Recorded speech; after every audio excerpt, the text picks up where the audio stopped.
So actually look at the characteristics of ECG waves that will be seen in hyperkalemia. All right, so if a patient has hyperkalemia, um, how we actually show up in the ECG. All right, so electrocardiography changes in hyperkalemia. Some characteristics of the waves, the intervals, and all the stuff that you guys need to know for hyperkalemia. All right. So hyperkalemia is also known as what? Elevated potassium levels in the blood. All right. And this can lead to characteristic changes in the electrocardiogram. Okay. Now here are some typical ECG changes that could be seen in what? Hyperkalemia. So we'll talk about each one of them. We'll actually go back to a typical picture to actually what illustrate. And I would like to use this picture for what this lecture's sake. So for hyperkalemia, there will be T waves. All right. So this is an early sign of hyperkalemia. T waves become tall, narrow, and pointed.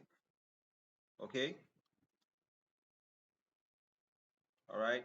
So you see the T waves becoming tall, all right, narrow, and pointed. Right. Then there will be prolonged PR interval. All right. We say that there's an increased time between the P wave and the PRS complex. Okay. And this it indicates what? Delayed atrioventricular conduction. So this one just simply means there's a delayed conduction between the atria and the ventricles. Okay. So you can see from the P wave here to the R. Okay. Because this is the QRS complex. All right. So from here to here, okay, there is delay now. All right. So you have longer time between P wave and the QRS complex. Right. Then there will be a widened QRS complex. Okay. Yeah, it's kind of like wide though.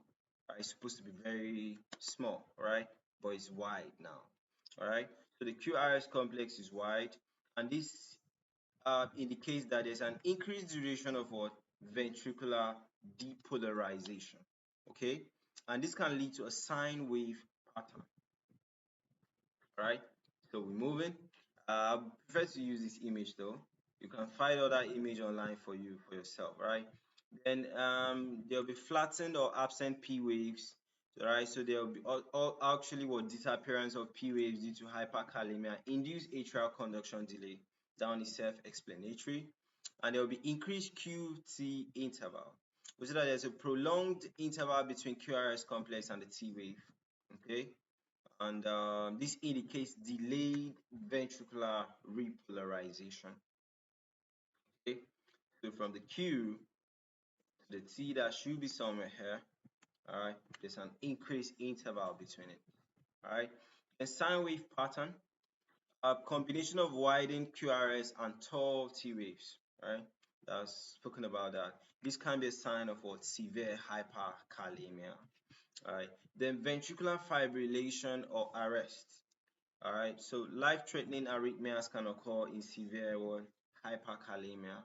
Okay, so it is essential to note that what this occurs, these changes can progress rapidly, and prompt medical treatment is necessary to prevent further complications. Okay, so you can see it is divided into mild hyperkalemia, moderate hyperkalemia, severe hyperkalemia. All right. But nobody will ask you to differentiate it like this, okay? They just ask you about hyperkalemia generally, okay? So mild hyperkalemia is when the potassium levels are between 5.5 to 6.5 millimoles per liter. Moderate is 6.6 to 7.5 millimoles per liter. Then severe is what? Above 7.5 millimoles per liter, okay?